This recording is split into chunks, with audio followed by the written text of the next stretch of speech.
안녕하세요. 뉴스와 사람들입니다. 이재명 대통령의 최초의 정부 부처 업무 보고 공개로 그동안 가려져 있던 윤석열 정권의 실상이 다 까발려지고 있고, 그러니 잔존 세력들과 언론은 어떻게든 트집을 잡아야 하는 것인데 그 반발이 또 코미디가 되고 있습니다. 송현 언론인은 다음과 같이 밝혔습니다. 이재명 대통령이 동북아 역사재단의 업무 보고를 받는 도중에 박지양 이사장에게 대뜸 환빠라는 표현을 써가며 환단고기 논쟁에 대해 물었단다. 그러자 방앗간의 참새 같은 언론은 대통령이 사이비 사학에 빠진 게 아니냐며 환단고기가 역사라면 반지의 제왕도 역사라고 깐족거리는 정치인들의 말을 증폭하며 옮기기에 바쁘다. 그 기자들에게 묻고 싶다. 이재명 대통령이 사학자도 아니고 각 부처와 산하기관의 업무 보고를 받는 자리가 학술 세미나도 아닌데 왜 뜬금없이 환단고기 논쟁에 대해 물었을까? 친일을 넘어 일본의 굴종적인 태도를 보인 대통령 윤석열은 독립기념관장, 한국학중앙연구원, 동북아역사재단, 국사편찬위원회 모두 뉴라이트 성향의 인물을 앉혔다. 이재명 대통령은 동북아역사재단 박지양 이사장에게 환단고기 논쟁에 대해 물으면서 역사를 어떤 시각에서 어떤 입장에서 볼 거냐, 근본적 입장들의 차이가 있는 것 같다, 고민거리다 라고 했다고 한다. 그게 단지 환단고기 논쟁을 언급한 걸까? 환단고기 논쟁을 고리로 삼아 역사에 대한 한국과 중국과 일본의 인식 차이와 갈등을 우회적으로 말한 건 아닐까? 그럼에도 이재명 혐오와 중독된 어떤 언론과 어떤 정치인들은 달을 보라는데 달은 보지 않고 손가락을 보면서 엉뚱한 시비를 거는 게 아닌가? 이재명 대통령은 환단고기를 말한 게 아니다. 역사 바로 보기를 물은 것이고 박지양 이사장에게 그 자리에 있을 자격을 물은 것이다. 기자로 살아온 내 귀에는 그렇게 들린다. 부디 달을 보라는데 손가락을 보고 시비를 걸거나 걱정하는 일이 없기를. 자, 이를 증명이라도 하듯 지난 10월 국회 교육위 국정감사에서 백승하 의원은 박지양 이사장에게 다음과 같이 사자우를 내뿜습니다. 네, 제가 정책 질의하려고 했는데 도저히 안 되겠습니다. 자, 올해 8월 4, 5일 이틀간 동북아 역사재단 서울대 사학과 사회과학연구소와 함께 한국 현대사의 새로운 시각, 탈신민, 군정, 민주주의라는 주제로 광복 80주년 기념 국제학술대회 공동 개최했습니다. 예산이 1억 5천만 원이 들었고 그중에 동북아 역사재단 예산 7,800이고 나머지는 서울대에서 부담을 했어요.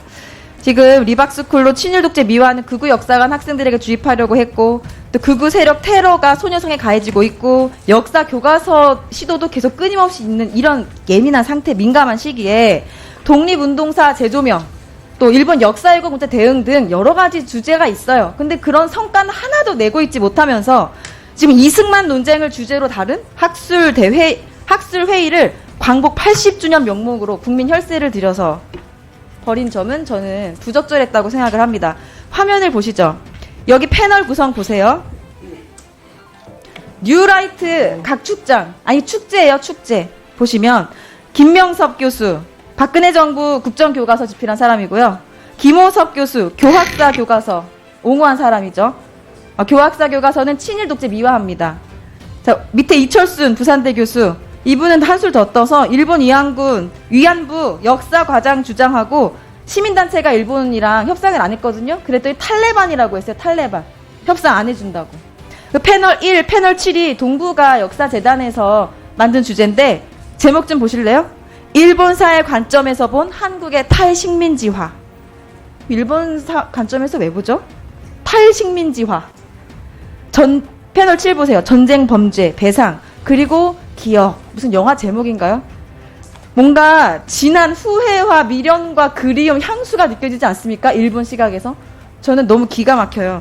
이승만에 대해서 굉장히 많이 다룬 학술대회인데요. 이승만이 누굽니까?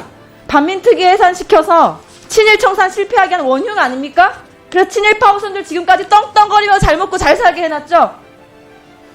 우리나라 역사 이렇게 갈등으로 만들어놓은 원흉이 전 이승만이라고 생각을 합니다.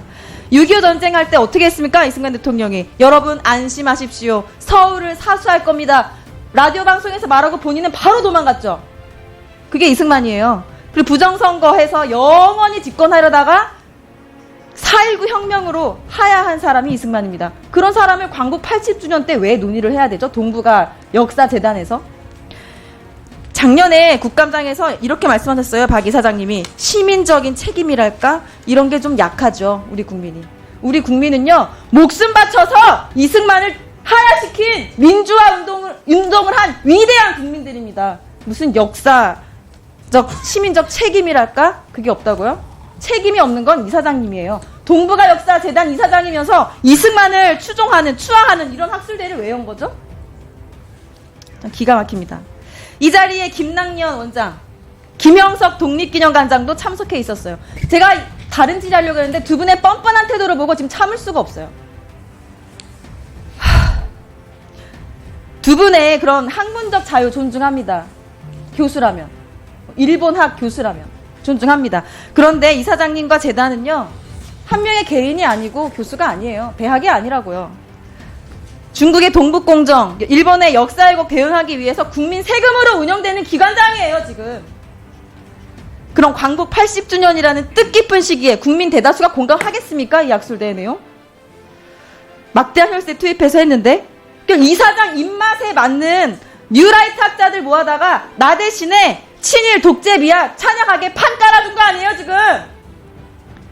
몇몇 학자들은 비판 방지용으로 그냥 끼워준 거고요. 구색 맞추기용이죠. 다음 화면 보여주세요. 최근 5년 동안 동북아 역사재단 지원사업 평가 결과인데요. 이사장님 취임하고 나서 처음으로 미흡 평가를 받았습니다. 이 미흡 평가로 인해서 사업비가 11%가 삭감이 되었어요. 근데 제가 처음 본 자료에는 91.4점이더라고요. 근데 왜 미흡이지? 이해가 안 됐어요. 나중에 알아보니까 91.4점은 자체 평가 점수입니다. 그러니까 동북아 역사재단에서는 본인들을 91.4점으로 생각을 해요. 그러니까 이렇게 뻔뻔한 태도로 나와서 나는 잘못할 게 없다 이러고 있는 거예요. 그런데 기재부에서는 36.5점 줬어요. 91.4, 36.5 갭이 너무 크죠? 그러니까 지금 윤 정권에서 일본 역사 왜곡 대응 예산 대규모로 삭감했죠? 이사장이 자기의 뉴라이트적 신념으로 이 재단을 운영하니까 당연히 미흡 나올 수밖에 없어요. 저는요, 지금 이재명 정부 국정과제가 이게 있어요. 역사 연구기관 공공성 회복을 위한 객관적 중립적 기관 운영 추진. 저는 박지영 이사장님, 김남영 원장님은 그 국정과제를 추진할 자격도 능력도 없는 사람이라고 생각해요. 더 이상 친일국제 미화하는 뉴라이트의 놀이터로 만들지 마시고 두 분 다 사퇴하세요. 이학재 인천공항 사장건은 코미디가 됐습니다. 아까 제가 좀 대통령님 말씀 잘못 이해하고 답변을 제대로 못 드렸는데요. 그 화폐가 뭐 이 100불짜리가 이렇게 100장이 겹쳐져 있으면은 그거는 확인이 가능한데 한 장, 말씀하신 대로 한 장씩 해서 책갈피에 꽂아 놓으면 현재의 기술로는 이 발견이 좀 어렵다. 그러면 그런 부분에 대해서는 그러니까 그거는 이해하겠습니다. 그건 됐고요. 만약에 그런 거라면 책은 다 뒤져보세요. 그 얼마나 사람들이 원래 볼 책은 들고 다니든지 이렇게 하지 그거를 가방에 넣어가지고 검색에 통과시키지 않거든요. 그래서 약간 수상한 거죠. 그럼 뒤져보십시오. 그럼 열어보면 되잖아요. 예, 알겠습니다. 그런데 이제 이제 이 방송을 봤으니 이제는 그 사이에 끼어가지고 안 걸리는구나. 저기 검사 안 하면 빼가지고 가면 되겠네. 뭐 이렇게 되면 안 되잖아요, 그죠? 예, 맞습니다. 예. 근데 이제 전체 전수 검사는 할 수 없고 하여튼 최대한 전체 하세요. 적발하도록 하겠습니다. 전체를 해야지 전체 한다고 하고 실제로 하면 아무도 안 가져갈 거예요. 그런 방법, 다른 방법을 쓰든지 하겠죠. 하여튼 각별히 관심을 좀 가지도록 하십시오. 예, 그렇게 하겠습니다. 네, 그리고 그게 뭐 300불, 500불 뭐 이렇게 하자는 걸 누가 뭐라 그러겠어요. 10,000불 하면 100장 아닙니까? $100짜리. 그게 아니고 몇만 불씩 뭐 10몇만 불씩 가져갔다고 하니까 하는 얘기예요. 자, 이렇게 다짐을 한 이학재는 정작 집에 돌아가서는 이런 입장을 냈지요. 국민들께 인천공항이 무능한 집단으로 오인될까 싶어 망설이다 글을 올립니다.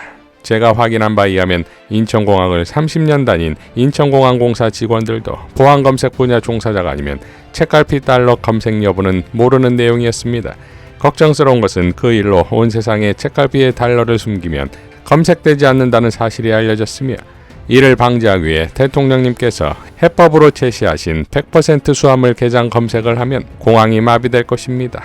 자, 결국 업무보고에서는 대통령의 지시에 알겠다고는 했으나 돌아와서 보니 못하겠다는 것이고 공항 마비를 이유로 검색도 못하겠다고 하니 이재명 대통령이 답답해한 이유를 모두가 납득하게 되었습니다. 또한 아는 게 없냐고 지적받은 사장이 직원도 모른다고 말하고 있으니 인천공항이 무능하다고 인식될까봐 글을 쓴 것, 코미디이자 대자폭이다 이겁니다. 범죄 사실을 알려준 셈이라는 주장에 대해 대통령실은 이렇게 밝혔습니다. 오히려 이러한 수법들이 있다라는 것을 공개하고 그런 공개에 대한 예방, 그다음에 이런 것들을 막겠다라고 하는 담당 기관의 발언까지, 답변까지 들을 수 있었기 때문에 오히려 예방 효과가 더 크다라고 볼 수 있을 것 같습니다. 이상 뉴스와 사람들이었습니다. 시청해 주셔서 감사드립니다.